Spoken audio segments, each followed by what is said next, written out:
On today's 51%, the second part of a series on human trafficking and unhoused youth.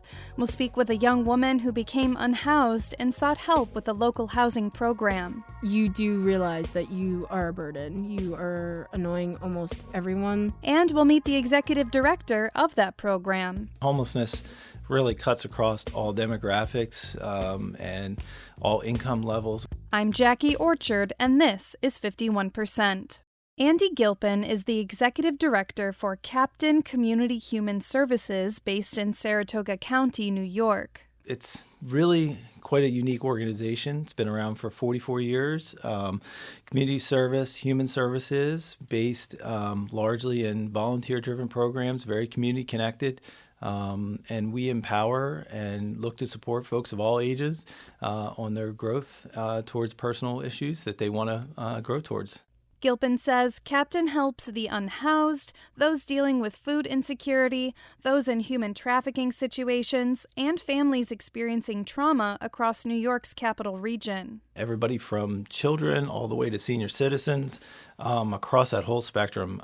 People come to us in various situations, individuals, families, youth, young adults, all experiencing some sort of housing crisis. Could be homelessness, could be street homelessness, could be unstably housed in some way, being kicked out, being asked to leave, and then situations where eviction is an eminent issue. All of those across those spectrums of housing are who we can help with different funding, different programs, different things set up to support them to get to permanent housing, maintain permanent housing, and really help get stability back in their lives. According to Covenant House, a global nonprofit dedicated to helping victims of human trafficking, about 20,000 kids are forced into human trafficking every year, usually after becoming homeless. There are about 10,000 homeless shelters in the country, but Gilpin says youth shelters are rarer. He says Captain's Youth Shelter is designed to remove kids from high-risk situations before it's too late. So Runaway and Homeless Youth Shelter, located in Malta, primarily serves under 18, but our kind of main focus is 13 to 17. That's usually where we find most of our referrals coming from. And so youth come to us, again, non-system youth, haven't been involved with juvenile justice, probably not involved with child protective services, not something that warrants inpatient mental health. So it's those kids who find crisis at home, something has happened, either they have initiated issue or something happening to them. Whatever it is, they have a housing crisis, and they can come to us. Short term, it's crisis intervention for typically we say up to 30 days, but we can go longer than that as needed. And generally what we're trying to do is create a situation where we can provide the stability in a crisis-free environment, professional staff, dedicated case manager, all working to resolve the issues that are at play. Gilpin says reunification with the family is ideal. About 85% of the kids return home to their parent guardian. So it's really family mediation, working through some of the issues, get supports in place, identify what were the issues that led to the housing crisis. For the remainder, it's about trying to find what's the next best situation for them. Could be another family member, could be foster care, could be some other independent living situation, whatever it might be. Depending on their age, depending on their circumstances, we can really try to identify what's best for them. Gilpin says Captain often acts as a mediator so that families can come back together safely. Many times, both parties, youth and family, realize that there's a definite issue. Like they haven't been able to address it, and now it's reached a boiling point. And so now the youth has either, one, left the house on their own, or, some other agency has helped get them to us. So like it's definitely reached a point that it can't be ignored any longer. So then the conversations can open up to say, okay, what happened? How did we get here? What can we do? So a lot of it's just the mediation of working through communication, working through understanding what, expectations both have. Gilpin says when reunification just isn't an option, there are other programs. So when somebody presents to us as not having any housing whatsoever, truly homeless, we can get them and take them from that point to their own apartment, to permanency with supported case management, and really help them start off a new chapter in their life.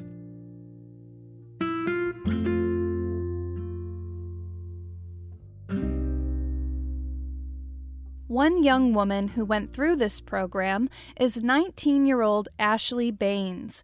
Baines grew up in a mobile home on Long Island.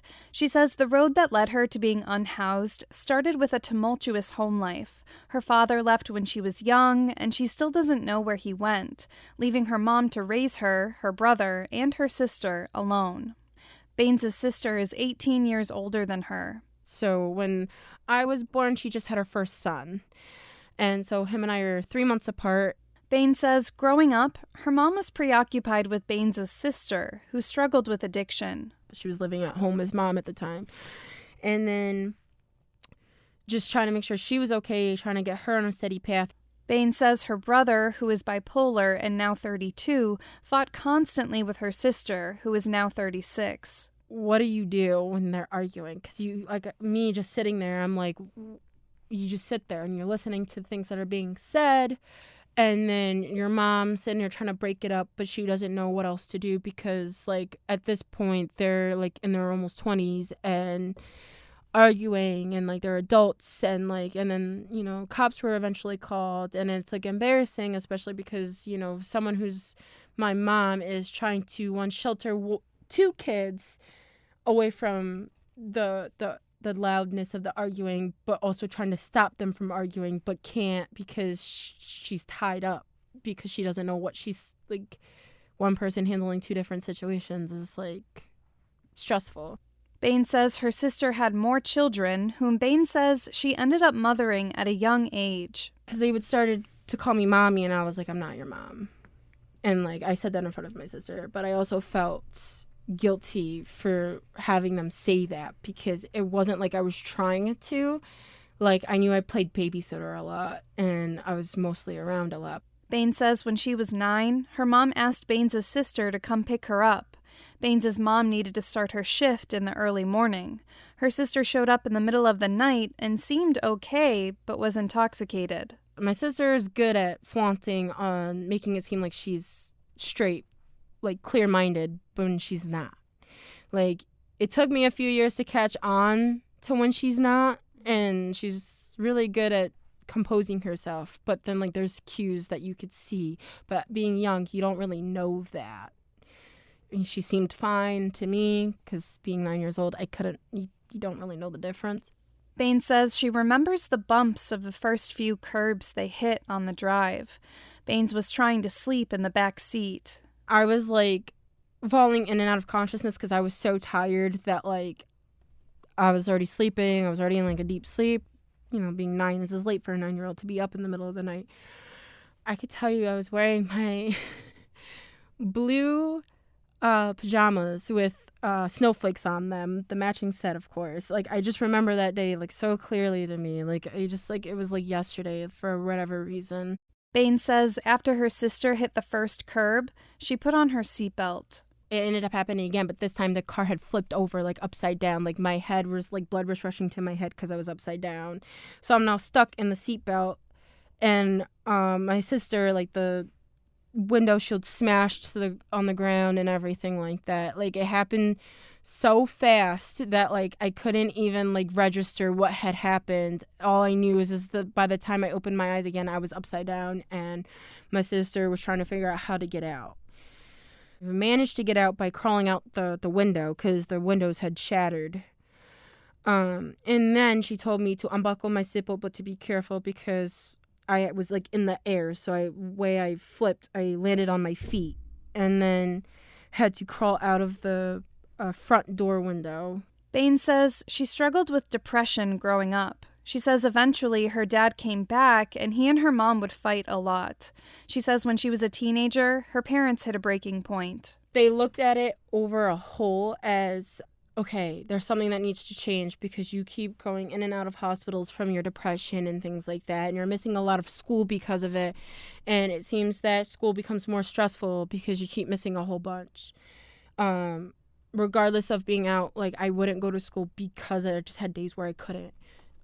So they asked do you think that if we could set you up somewhere else, would you be willing to go without us? And I was like, yes, I would. Baines moved in with her aunt and uncle when she was 15. I lived with my Aunt Karen at first.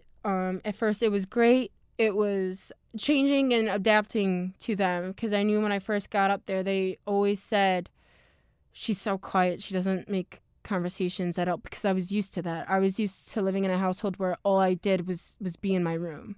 And even at dinner time, we didn't have meals together. Her aunt and uncle lived in South Glens Falls, north of Saratoga County, and Bain says she grew close with her aunt. But then her junior year of high school, tragedy struck. She ended up falling down the cellar stairs late one night.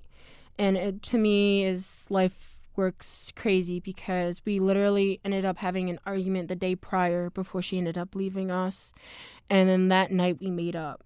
And I am so dumbfounded on the fact that, like, was it fate saying, like, you need to make up now because it's not just how things played out. And we actually were arguing about my room not being clean and things like that, and typical teenager stuff, obviously. Baines' uncle took guardianship of her, but she says she felt unwelcome. She says he was doing the best he could, but was still grieving for his wife and just didn't know how to manage a teenage girl. I felt like anything I did was just more of a burden, or I was always doing something wrong. It was always eggshells there, and I felt like I shouldn't have to live like this. And it felt like every time I tried to talk to them about it, I felt uncomfortable, because it felt like no matter what I tried to say, it was always deflected that I could do better. And I was just like, well, I'm at a defeat, because it feels like no matter what I try to talk to you, I can't do it. Baines ended up staying with friends here and there, trying not to go home, until she was put in touch with Captain. I've heard of Captains through school, because I knew they have another program for younger kids, younger youths, but this was for, like, young adults. And to me, this was like, oh, really? Like, what are the odds? Baines says she did an intake interview with Captain. And I remember just talking to her and telling her, like, my story and how I ended up in the situation I became in. And just, like, from telling them, I felt like I was already accepted regardless. You know what I mean? Like, they were there to listen, and they listened, and then they believed in me, which made me believe in myself a little more in a way. Because I was like, oh, if they're willing to work with me, I'm definitely going to work with them. Because I've always just been that person to, if you have the tools to do something, you need to take them, because then it's an opportunity missed. Baines was in Captain housing for a year. During that time, she finished high school. She then got a job, got on her feet, and learned how to pay bills and manage a budget. She says Captain's housing program charges a percentage of whatever you make, adjusted to what you can reasonably afford.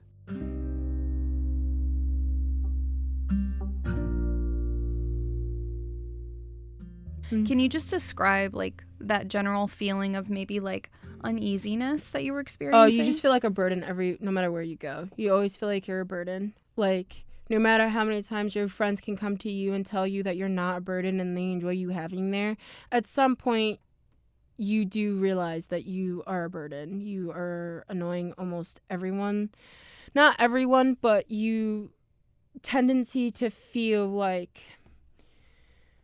as much as they enjoy your company, but after a while, you know it gets old. You know that you are adding more stress to a situation, and it's something that you probably felt, as having a hard upbringing in general, is something that you are used to feeling. Baines says if it weren't for Captain, she probably would have ended up back in Long Island. I think I would have been stuck.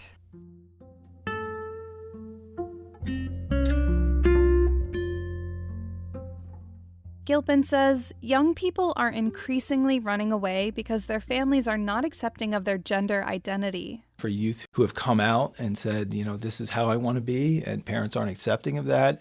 So helping them understand, helping parents understand where the youth is coming from, help the youth find their voice to talk about those things. Other times it's really like, okay, we need some supports here. You know, let's talk about therapy. Let's talk about family counseling. What are the things that we can do to support you and the family as a unit so that we can support the youth in their, whatever they're, you know, going through. So many times they haven't explored that or don't know what resources are out there. They don't know what's available to them, helping them navigate that. And a lot of times that break period sometimes helps both parties realize that they do really love each other.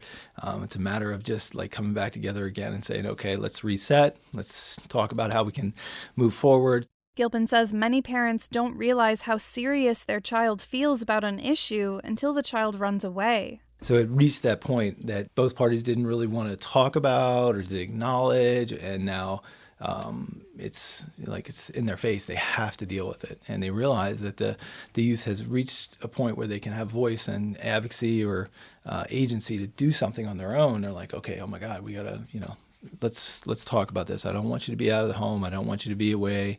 Or, yes, this was the best thing for us because, if we kept going the way we were, somebody was, it would just escalate out of control. Gilpin says young people don't just need a place to stay, but often counseling and possibly drug addiction treatment. So it's a lot of coordination of services, working with school districts, working with those community supports I mentioned, family members, other agencies who might be involved in their situation. And then they meet with them weekly to talk about the different things, talk about the goals they're working on, talk about the discharge planning. And that's with all of our case managers. We do very robust case management services, very intensive work to try to get them connected to whatever resource they need to make sure they're helping step to the next point in their life, which leads to permanency, hopefully.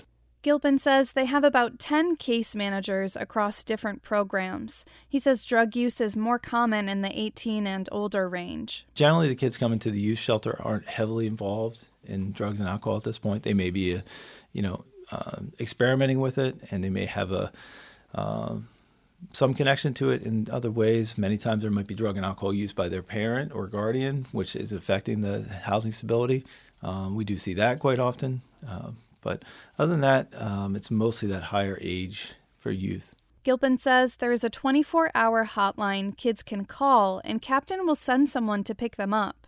The number is 518-369-9928. During business hours, we have the staff at the shelter who actually field all the referral calls. And then after hours or weekends or holidays, whatever, we have that on-call number.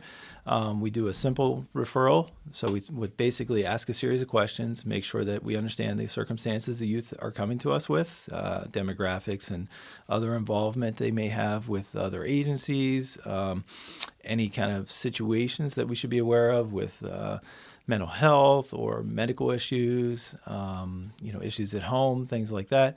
Once we get through that process, then we make a decision on, is this youth appropriate for the current mix of youth we have, and do they meet the criteria we're looking for?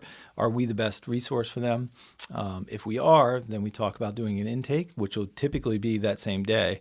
And then, the youth can, we work out the transportation issue, get them to the shelter, and then we do a whole intake with them when they come in. So gather those information about their circumstances, their wellness. We do like a wellness interview with them, I guess would be the best way to say that. Talk about suicidality. Is there any kind of issues that we need to be concerned with? Because we don't want a youth who's thinking of self-harm. We want to make sure they get right to the hospital for an evaluation to make sure they're in a safe place.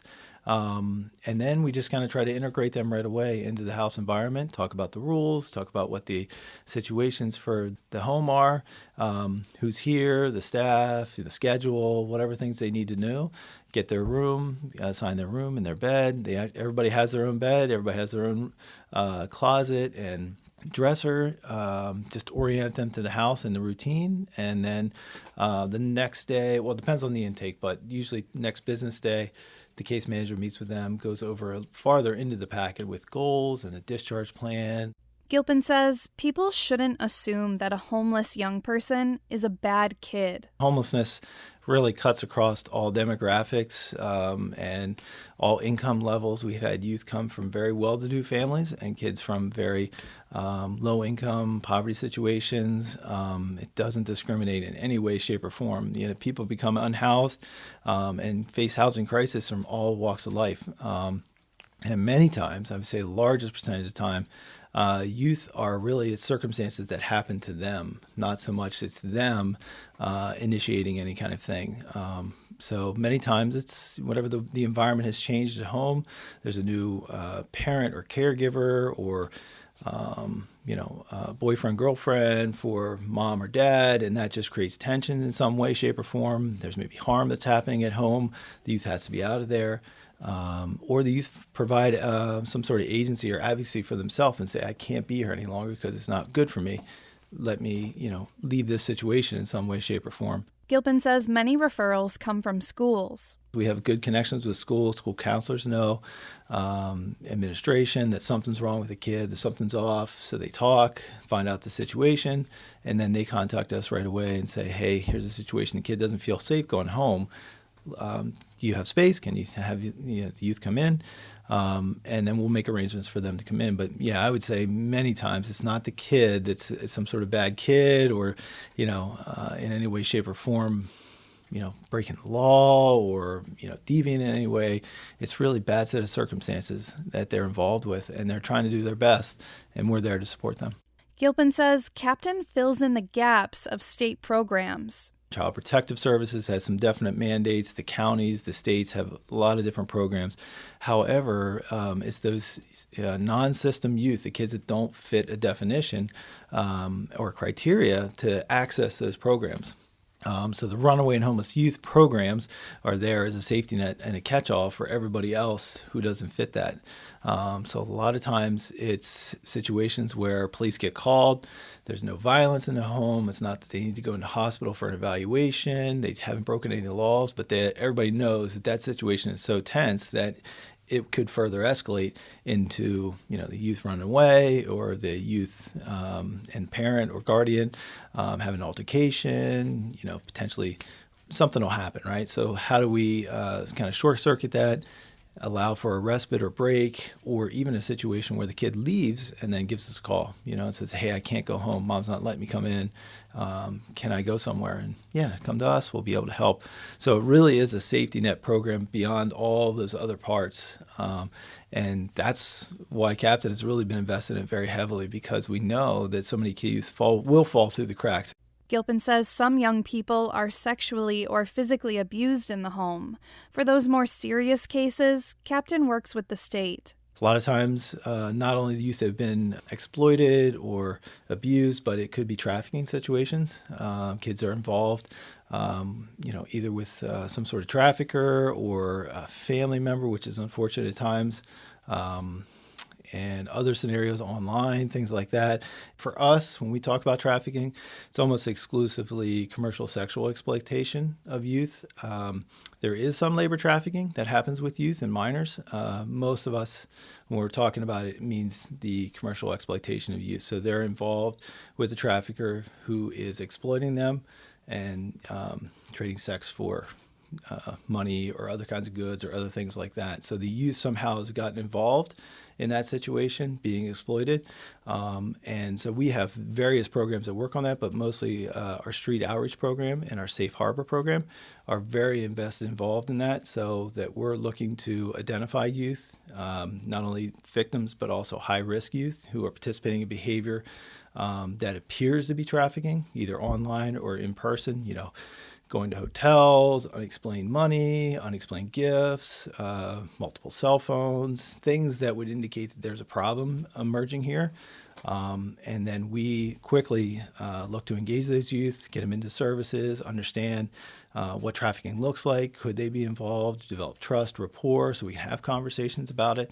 And there's several programs out there that actually provide support services for youth in those situations. We're one, youth shelter as well, safe environment, get them out of whatever home environment they're in or place they're living, that the trafficker has access to them, so that then and we don't allow visitors, so there is a chance for them to be removed from that, start talking about it, start thinking about their involvement in that lifestyle or potential involvement in that lifestyle, and then what supports can we put in place when they return home. The trafficker really doesn't have access to them. Gilpin says while most youth referrals come from schools, about a quarter come from law enforcement. When they come across a situation, either they find a youth who's walking the streets, they respond to something in the home environment, they get alerted about a situation that might be trafficking, they know they can contact us and that the youth can come to us for, short period of time for the crisis intervention, and then we'll start to work on that to get things in place and really good, strong communication back and forth. But law enforcement is definitely like sort of frontline understanding what the issues are, right? So they're responding to the home environment where there is a fight or there is, kids or parents are destroying something, neighbors call or they call, but then they let us know so that we can help. Gilpin says if you're being abused at home, Captain can help. There's lots of resources out there. Captain is one of them. You can give us a call. We can help you. We can walk you through. When you come to us, it's a safe environment, and we'll be able to then advocate for you and what you need and make sure that we can help you on what that next step might be.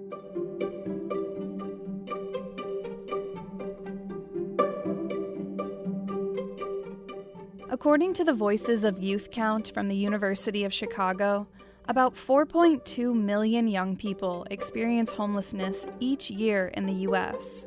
About 700,000 are unaccompanied minors, meaning they are not part of a family. On any given night, about 41,000 unaccompanied youth aged 13 to 25 experience homelessness. I think we've all had that moment when we're walking along, sipping a latte on a crisp fall day, smiling about how good we feel in this particular outfit, thinking about our evening plans, when you look down and see an unhoused person. I wish I could tell you that I often go up to them and introduce myself and ask them how they're doing. I wish I could tell you that I walk around offering my cell phone to people who might need to call home. I wish I could tell you I don't avert my eyes and keep walking every time. But I do. I think we all do. And I think we all know that we need to stop. I was standing around like one of those girls I had seen in a movie. The whole world was a movie back then. Thanks for joining us for this week's 51%. Thanks to our story editor, Ian Pickus. Thanks to Tina Rennick and Liz Hill for production assistance. Our executive producer is Dr. Alan Shartok. Our theme music is Lolita by Albany-based artist Girl Blue. 51% is a national production of Northeast Public Radio. If you'd like to hear this episode again or share it with your friends, sign up for our podcast or visit WAMC.org. And don't forget, follow us on Twitter, Instagram, and Facebook at 51% Radio. I'm your host, Jackie Orchard. Until next week, remember, the future is fearless.